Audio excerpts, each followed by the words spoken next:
250%. That is the increase in all-cause mortality associated with being weak.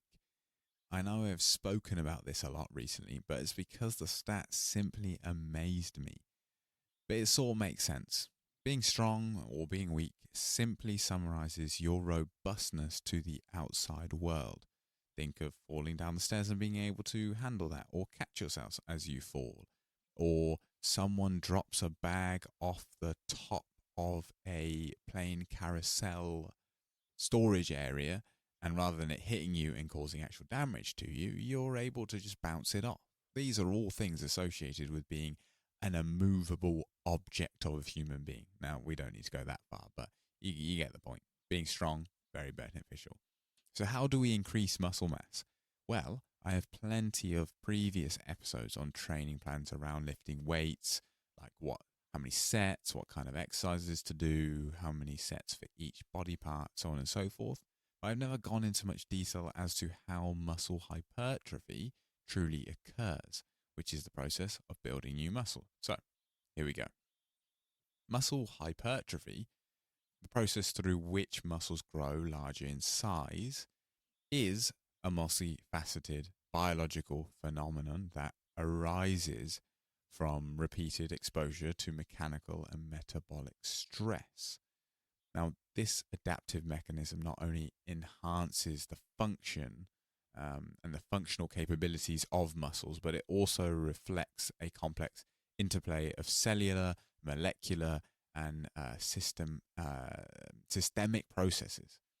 To understand how muscle hypertrophy occurs, it's essential that we examine the stimuli that trigger it and the underlying cellular mechanisms and the external factors that, of course, influence this process. Now, at its core, muscle hypertrophy can be categorized into two primary types: myofibrillar hypertrophy and sarcoplasmic hypertrophy. Now, myofibrillar hypertrophy involves an increase in the size and the number of myofibrils. So, myofibril hypertrophy, the increase, hypertrophy in general, hypertrophy. Just hyper is always an increase, hypo is always a decrease now.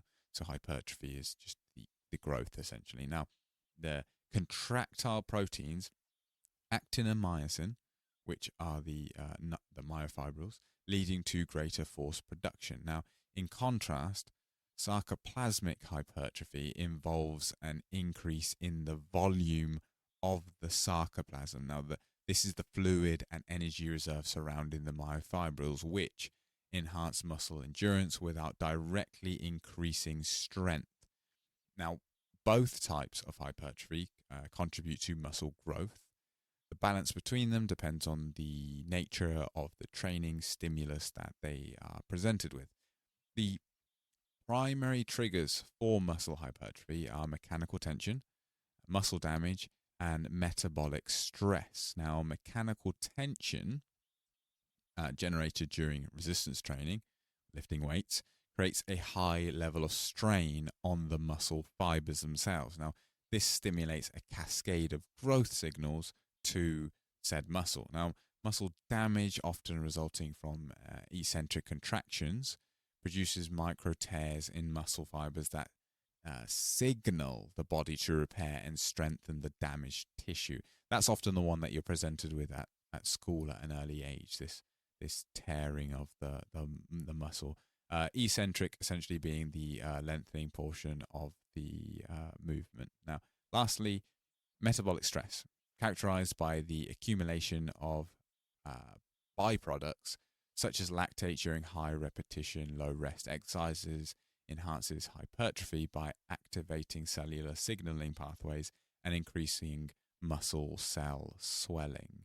At the cellular level, muscular hypertrophy is mediated by interacting signals pathways and the activation of satellite cells. Now, then you have these mechanoreceptors within the muscle cells themselves that detect the tension caused by mechanical loading and activate key intracellular signaling pathways. the mammalian target of rapamycin or mTOR pathway is central to muscle growth, as it derives protein synthesis by promoting ribosome production and enhancing the translation of messenger RNA into proteins. Now, additionally, the mitogen activation protein kinase MAPK pathway responds to mechanical stress by regulating transcription factors involved in muscular repair and adaptation. I've used the full name of all these components here, partially because often they are just, you'll see the MAPK pathway. And so I just thought I would introduce the full name just in case you ever come across it without it. But to be honest, the acronym's always there. The MAMP activated protein kinase or AMPK pathway, which responds to energy depletion, plays a complementary role by balancing both muscular endurance and growth. Now, satellite cells, which reside on the periphery of muscle fibers, are another critical component of hypertrophy. Now, these dormant precursor cells are activated in response to mechanical stress or muscle injury. Once activated, satellite cells proliferate and differentiate into myoblasts, now, which fuse with existing muscle fibers. This function contributes then to the additional nuclei to the muscle fibers, enabling them to increase protein synthesis or protein synthesis capacity and grow larger. Now, this process is particularly important because muscle fibers are multinucleated and rely on these nuclei to meet the demands of increased protein synthesis. Now, the interesting thing about these satellite cells, depending where you read or what podcast you listen to, you may have heard a fact that these are thought to potentially be responsible for this post pause regain of muscle. So you go to the gym, you build lots of muscle. It takes, say, like 10 weeks to grow, let's say, 400 grams of muscle mass or lean tissue. Then you stop going to the gym, you lose all of it. But then when you come back, you only take 3 weeks to regain, say, the same amount of muscle mass. And it is thought that this is a result of these satellite cells being essentially triggered and placed in the correct places or existent, which means that there's no longer need to regenerate and the essentially the location and the pathway and the system and mechanisms that are required for the generation of new muscle mass is already there, and therefore when you come back to the gym you often put the mass on faster thanks to these remaining satellite cells that weren't necessarily there before when you first came to go to the gym, but are now remaining there even when the muscle tissue itself has shrunk again. Now, the balance between protein synthesis and protein degradation is a pivotal determinant of muscle hypertrophy. For muscles to grow, the rate of protein synthesis must exceed the rate of protein breakdown. This is somewhat clear.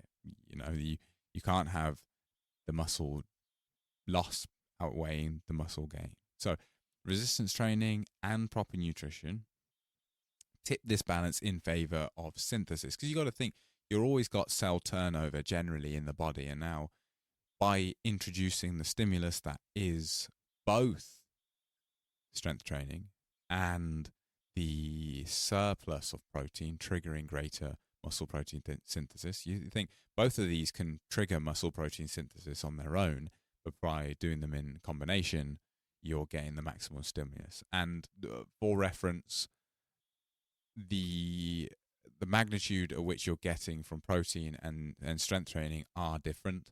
Strength training will always be the dominant, and it will present the greatest magnitude and inflection towards muscle protein synthesis. So this in general is why they are both important. Now, resistance training and proper nutrition obviously tip this balance, and anabolic signaling pathways such as mTOR promote protein synthesis, while catabolic systems like the ubiquite proteasome pathway, I always struggle with that word, and autophagic lyosome system regulate protein degradation. Now, effective hypertrophy requires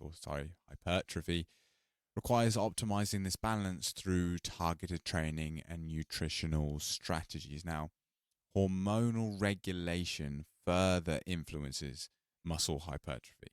Now, this should be no surprise to anyone. Maybe, if to be honest, depending where you are in your strength journey, this may be a surprise, but we've all seen bodybuilders, so this should be no surprise. But anabolic hormones such as testosterone, growth hormone, and insulin-like growth factor, which are GH and IGF-1, play pivotal roles in promoting muscle growth. Now, testosterone enhances protein synthesis, activates satellite cells, and stimulates mTOR signaling.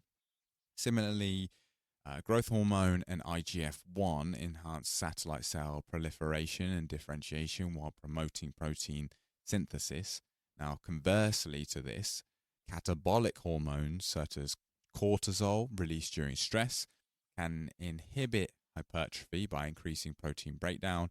However, adequate recovery and proper training can mitigate the negative effects of cortisol. Now, in reality, this is kind of why, like, the Tour de France, say, for example, is so catabolic, not only because the ridiculous strain of the number of calories going through the individual, but also this, for example, the catabolic hormone that is cortisol.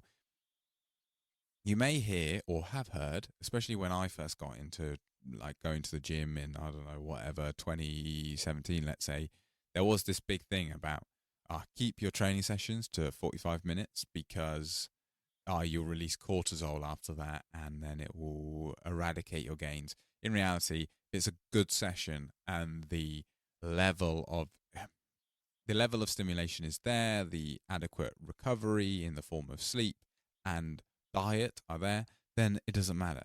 In reality, stick to a 45-minute session if you're newly trained, for example. You have to see the length of your session as almost the amount of stimulus you need. If you've been lifting for a year, the likelihood that you need a 2-hour gym session to get all the volume and to properly fatigue each muscle is unlikely. It truly is unlikely.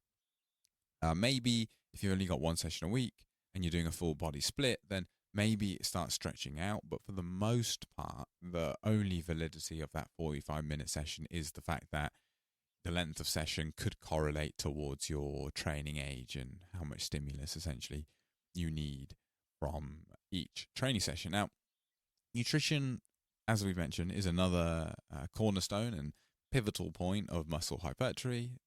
Protein intake provides the amino acids necessary for muscle repair and growth, with leucine playing a particularly important role in activating mTOR pathway.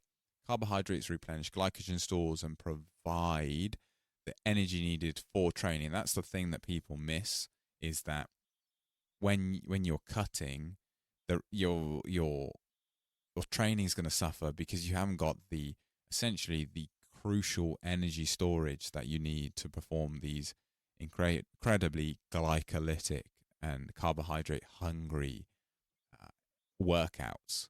So it's one of those reasons why really you need to consider whether you need to do the cut or not, and why usually I'd say don't go on too crazy a surplus to the point where you feel like you're going to get to a point where you need to have a cut.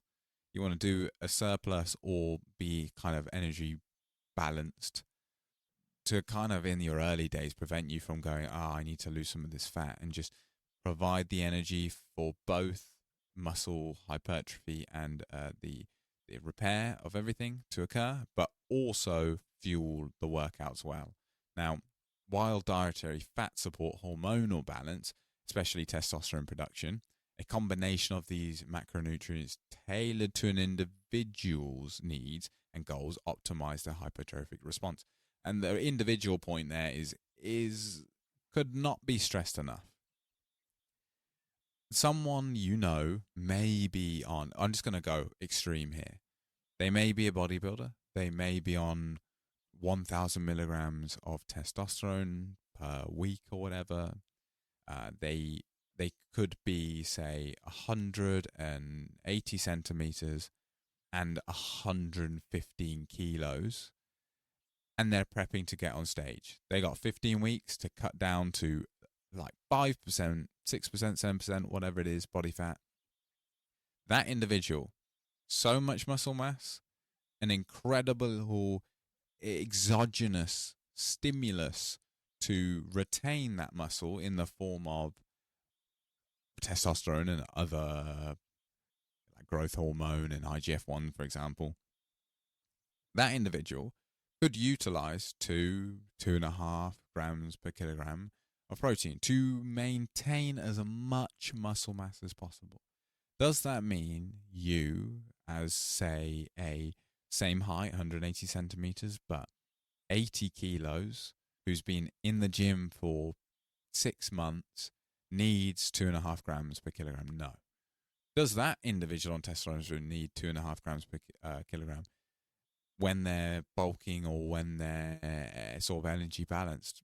Probably not either. They likely could just sit at 2, or in most cases for other individuals, 1.5. So it then also comes down to carbs and fats, for example. One individual may feel more satiated or with a bit more fat and therefore can cut the carbs down and doesn't impact their workouts as much. Another individual may do more aerobic work like cardiovascular work or cardio. They may cycle, run, swim. They may just do more work in more energy expenditure work that requires more glucose, that requires more carbohydrate intake for them to not negatively impact their training. So it is an incredibly person-to-person thing. For the most part, if you were to give a blanket statement, you'd say, everyone should land between 1.5 and 2 grams per kilogram if they're looking to put on muscle mass. That'd be a very generic statement, but it captures most people. Now, for recovery and adaptation, recovery is critical. Phases in the hypertrophic process, recovery is so important. Contrary to popular belief, muscle growth does not occur during training, but rather during the recovery period. You're not gaining the muscle while you're in the gym. Now, during this time, the body repairs micro tears in the muscle fibers, leading to increased thickness and strength. Additionally, neutral adaptations improve motor unit recruitment and synchronization, like a coordination thing essentially, enhancing muscle activation and indirectly supporting hypertrophy. Now, sufficient sleep, as I've said before, on all fronts is incredibly important, but adequate hydration and proper management of training volume and intensity are also essential factors for effective recovery from your sessions. Now, several factors influence the extent of muscle hypertrophy, including genetics, age, and training variables. Just you think how someone's abs look on one individual, or how someone's abs look, that doesn't make sense. How one person at 5% body fat looks, say, with their abs, and another person. It's the whole reason that bodybuilding is a subjective sport. Part of it is that, genetics play a role. Not everyone is going to look the same at the same, you got different limb lengths. Different individuals are going to be able to put different amounts of muscle mass in different parts of their body. Now, genetic predispositions determine muscle fiber type composition. Type 1 fibers are smaller than type 2 fibers. Type 2 fibers are predominantly the ones that you are increasing in size and growing in number when you are doing this sort of training, this resistance training. And therefore, the same reason that Usain Bolt is very fast and Mo Farah is very fast at different distances, or Eliud Kipchoge is very fast in the marathon. This is all to do with, well, not all to do with, but predominantly there is a large factor in this that is muscle fiber type. And the reason Eddie Hall deadlifted whatever he did, 500 kilos, again, muscle fiber type is playing a large role in this. Now, fast twitch fibers exhibiting greater potential for hypertrophy than slow twitch fibers, as I've said. That the fast twitch is the type 2 and the slow twitch is type 1 fibers. Now, age also plays a role, as younger individuals typically experience greater hypertrophy due to levels of anabolic hormones like testosterone in both men and women. Don't forget, women also do have testosterone. It may be drastically lower in its amount, but it is still there. Now, training variables such as volume, intensity, rest intervals, frequency significantly affect hypertrophy. If we just think, for example, moderate to heavy loads, 70 to 85% of one rep max, and training a muscle group 2 to 3 times per week are commonly recommended for optimal growth. The number of times a week you can you can aim to hit each. If like growing muscle is your primary goal, then you can sort of set a minimum threshold of 10 sets per body part. As to how you distribute them over the week, it tends to be that the larger muscles that are more neuromuscular sort of strain on the body. You think like you do a squat session, like you do your squats, maybe you do your deadlifts, and how you feel after doing that versus doing 20 sets of bicep curls. You feel absolutely finished doing the squats, whereas your bicep curls, it's just kind of like an isolated discomfort. Or you think how easy it is to push, say, your calves to failure without this sort of full body experience versus trying to do like your quads and like squats in general to failure. It's this whole body kind of experience. Now, movements like that tend to take longer to recover. There's more work going and load going through them. So the smaller sort of accessory items like bicep curls, you can even do tricep extensions, stuff like that. Those can be programmed more often thanks to how quickly they recover versus a really heavy, say, leg day. You're going to try kind of consolidate the number of sets you're doing into as essentially fewer sessions as possible. But in conclusion, muscle hypertrophy is a dynamic and adaptive process driven by mechanical and metabolic stimuli. Now, this is mediated by cellular and muscular mechanisms and influenced by external factors such as nutrition, recovery, and training. Don't forget to sleep. By understanding the optimizing these factors, an individual can effectively promote muscle growth and enhance both their strength and overall physical capabilities, and just never neglect one. Never smash the diet and go on a bulk but don't do the training. Never do the training and don't get enough sleep. You want to do all of these, all three together, to get the optimal outcome. So what do you think of this episode? This is the first of what I maybe will call like the training first principles, rather than kind of going over a broader or topic in general. I decided, you know what, it'd be good to actually give greater detail on a specific part of training in general. In this case, hypertrophy. Well, I could do episodes on all sorts of other things to do with how VO2 max increases and the systems behind that. We could do the electron transport train, the Krebs cycle. There's plenty of things that we could go into greater detail as I've done here. If you've made it this far, then I hope you've enjoyed the episode, and feel free to follow the show and even join the VO2 Lounge WhatsApp group, where I'm aiming to build a community of like-minded people who can both discuss with me new topics and future topics and just discuss things in general amongst each other. So what's your takeaway from all this? Feel free to share your opinions with me on Instagram, email, or on the VO2 Lounge WhatsApp server. You can even now leave comments on Spotify. For more content like this, explore my previous works, follow the show, and leave a 5-star review if you like what you hear. And lastly, I would like to challenge you to share the pod with one friend today. It really helps the pod grow. Thank you for tuning in, and until next time, it's goodbye.